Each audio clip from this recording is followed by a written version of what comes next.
मेरा नाम स्नेहा सोनी। मैं मित्तल गर्ल्स कॉलेज से बीएससी बीएड थर्ड ईयर की स्टूडेंट हूँ।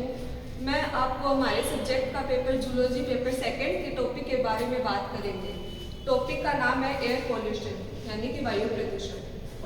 सबसे पहले हम इस टॉपिक में किन किन चीज़ों के बारे में बात करेंगे एयर पॉल्यूशन से related.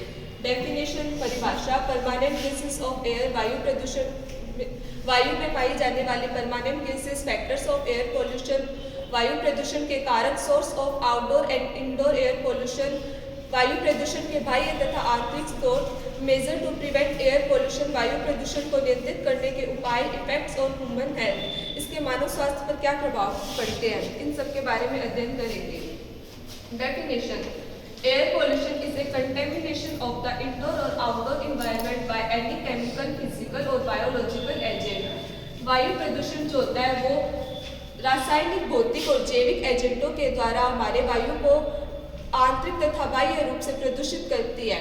That modifies the natural characteristics of the atmosphere. ये वायु की जो होती है वो वातावरण की प्राकृतिक विशेषताओं को संशोधित करती है। हाउस होल्ड कंबशन डिवाइस, घरेलू उपकरण दहन, in motor vehicles, industrial facilities, औद्योगिक सुविधाएं एंड फॉरेस्ट फायर्स और जंगल की are common source of air pollution. वायु प्रदूषण के जो होते हैं वो सामान्य स्रोत होते हैं। फिर इस डायग्राम के थ्रू यह समझाने की कोशिश की गई है कि हमारी जो पृथ्वी होती है वो विदाउट एयर पॉल्यूशन और विद एयर पॉल्यूशन के साथ कैसी है।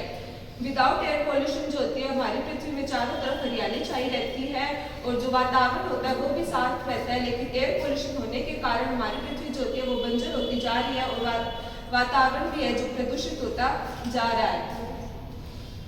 कंपोजिशन ऑफ एयर, वायु प्रदूषण, कंपोजिशन ऑफ एयर, एयर में कौन कौन सी गैस है जो पाई जाती है। सबसे ज़्यादा जो होती है वो एयर में नाइट्रोजन पाई जाती है जिसकी मात्रा जो होती है वो 78% पाई जाती है। उसके बाद ऑक्सीजन पाई जाती है।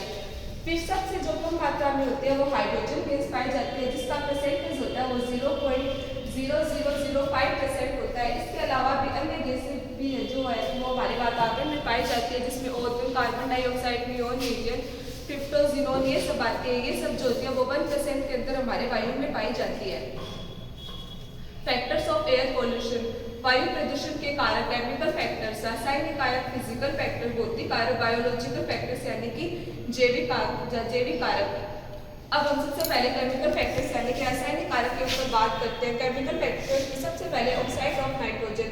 नाइट्रोजन के जो ऑक्साइड होते हैं वो हमें किस तरह प्रभावित करते हैं। नाइट्रोजन जो होती है वो उच्च तापमान पर ऑक्सीजन के साथ क्रिया करके NO2 और नाइट्रोजन ऑक्साइड, डाइऑक्साइड और नाइट्रोजन ऑक्साइड गैस का निर्माण करती है जो हमारी पृथ्वी पर जो होती है वो बिजली कड़कने के कारण और जो जीवाश्म ईंधन जैसे कोयला, पेट्रोल, डीजल होते हैं उनको जलाने के कारण जो होती है हमारी पृथ्वी को प्रदूषित करती है। ऑक्साइड ऑफ कार्बन, कार्बन के दो ऑक्साइड होते हैं, कार्बन मोनोऑक्साइड और कार्बन डाइऑक्साइड। कार्बन डाइऑक्साइड की कुछ मात्रा में हमारी पृथ्वी के ऊपर पाई जाती है जो हमारी जो प्रकाश संश्लेषण की क्रिया होती है उसमें सहयोग करती है, लेकिन जीवाश्म ईंधनों के अधिक दहन के कारण इसकी मात्रा जो होती है वो पृथ्वी पर बढ़ती जा रही है जिसके कारण यह हमारे वायु को प्रदूषित कर रही है।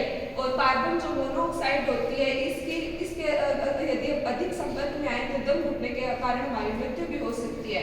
ऑक्साइड ऑफ सल्फर, सल्फर में सल्फर डाइऑक्साइड और सल्फर ट्राइऑक्साइड पाए जाते हैं जिसमें सल्फर ट्राइऑक्साइड जो होती है वो एक विषैली गैस होती है जो होती है वो धातु या खनिजों के निष्कर्षण के कारण जो होती है वो पृथ्वी पर फैल रही है। इसके कारण भी हमारी जो होती है वो हमारे वायु को प्रदूषित करती है और हमारी मृत्यु हो सकती है। हाइड्रोकार्बन गैसेस के अंदर मैथेन, प्रोपेन, ब्यूटेन, हेक्सेन ये सभी गैसें आती हैं जो हाइड्रोजन और कार्बन के सहयोग के कारण बनी हुई होती है, जिसमें ये जो गैसें होती है वो कीटनाशकों के छिड़काव के कारण जो होती है वो हमारे वायु में फैल रही है जिसके कारण भी हमारी जो होती है वो मृत्यु हो सकती है। CH3 क्लोरोफ्लोरोकार्बन, क्लोरोफ्लोरोकार्बन जो होती है वो एक मानव निर्मित गैस है जो क्लोरीन और फ्लोरीन के सहयोग के कारण बनी है।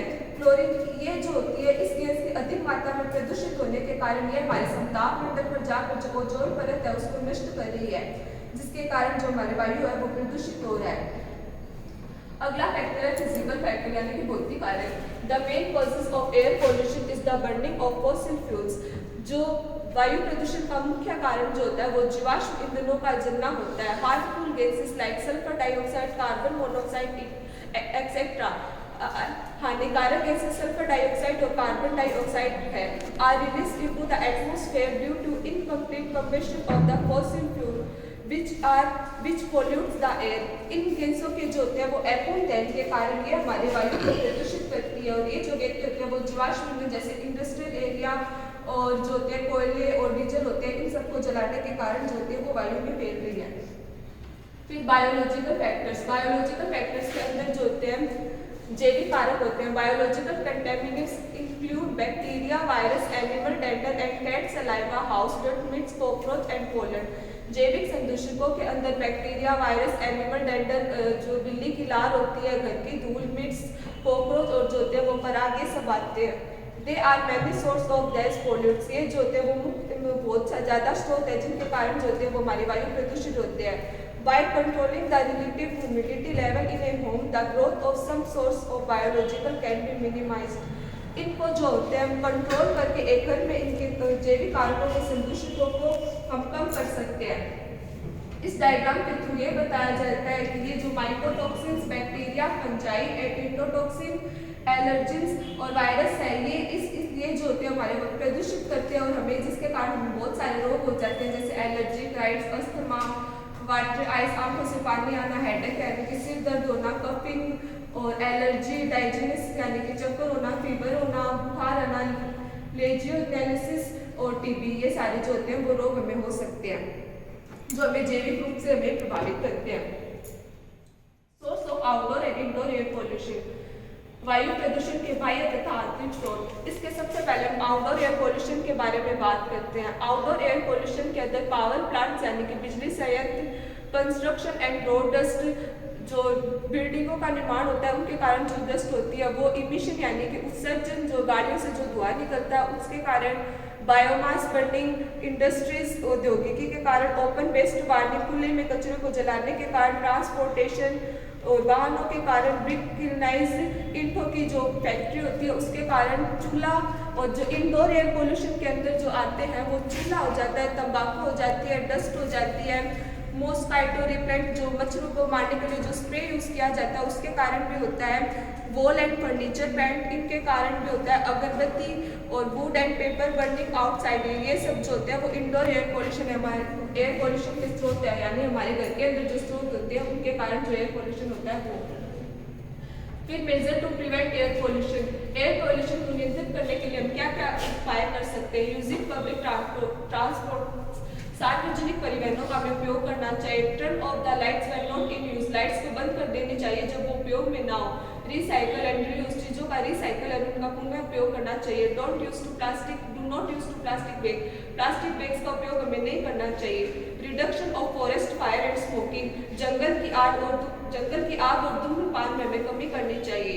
Use of fan instead of air conditioner, पंखों का उपयोग ज़्यादा करना चाहिए एयर कंडीशनर की जगह। यूज फिल्टर्स फॉर चिमनीज के लिए फिल्टर्स का उपयोग करना चाहिए। अवॉइड यूजेस ऑफ क्रैकर्स, पटाखों का उपयोग हमें नहीं करना चाहिए। प्लांटिंग नोट ट्रीज, अधिक से अधिक पेड़ उगाने चाहिए। यूजिंग इलेक्ट्रिक व्हीकल्स का यूज़ करना चाहिए। यूजिंग इन्वायरमेंटली फ्रेंडली व्हीकल्स, जो इन्वायरमेंट को जो प्रिय व्हीकल होते हैं जिनके कारण जो होता है वो धुआं नहीं फैलता, उनका उपयोग करना चाहिए। Using alternate source of energy के जो अल्टरनेट सोर्स है उनका उपयोग करना चाहिए। यूजिंग पब्लिक ट्रांसपोर्ट, सार्वजनिक परिवहनों का उपयोग करना चाहिए। इफेक्ट्स ऑन ह्यूमन हेल्थ, इसके मानव के स्वास्थ्य पर क्या क्या प्रभाव पड़ते हैं? Exposure to high level of air pollution can causes a variety of adverse health outcomes, जो वायु प्रदूषण के अधिक संपर्क में आने पर यह हमारे स्वास्थ्य पर जो होते हैं वो प्रतिकूल प्रभाव डालती है। It increase the risk of respiratory infection, ये जो होती है वो रेस्पिरेटरी इन्फेक्शन को बढ़ाती है। हार्ट डिजीज, हृदय रोगों को बढ़ाती है। लंग कैंसर को बढ़ाती है। Both short and long term exposure to air pollutants have been associated with the health effects, इसके थोड़े या बहुत ज़्यादा संपर्क में आने पर भी हमारे किसी न किसी तरह ये हमारे स्वास्थ्य पर प्रभाव डालती है। मोर सर्ट इम्पैक्ट ऑन, या उन लोगों पर ज़्यादा प्रभाव डालती है जो पहले से बीमार हो। और इस डायग्राम के थ्रू यह बताने की कोशिश की जा रही है कि वायु प्रदूषण के कारण हमें जो होते हैं वो कौन कौन से रोग हो सकते हैं? कोनोजेनाइटल डिफेक्ट्स प्रजनन से संबंधित रोग हो सकते हैं, हार्ट डिजीज जन्मजात रोग हो सकते हैं, हार्ट डिजीज हृदय रोग हो सकते हैं, लंग डिजीज श्वसन से संबंधित रोग हो सकते हैं, फेफड़ों से संबंधित लिवर डिजीज हो सकती है, स्ट्रोक्स हो सकते हैं, रिप्रोडक्टिव हेल्थ प्रजनन से संबंधित डायबिटीज हो सकती है, हेडेक हो सकता है, डाइजीनिसिस यानी कि चक्कर आना हो सकता है, आई इरिटेशन आंखों में जलन, नोसल इरिटेशन आंख में जलन, नोजिया, ये सारे रोग जो होते हैं वो हमें वायु प्रदूषण के कारण हो सकते हैं। हेल्प आई कार्ड प्लीज सहायता कीजिए, मैं श्वास नहीं ले पा रहा हूँ, हमें वायु प्रदूषण जो है वो कम करना चाहिए जिसके कारण हमारी पृथ्वी को श्वास नहीं आ पा रही है। Thank you.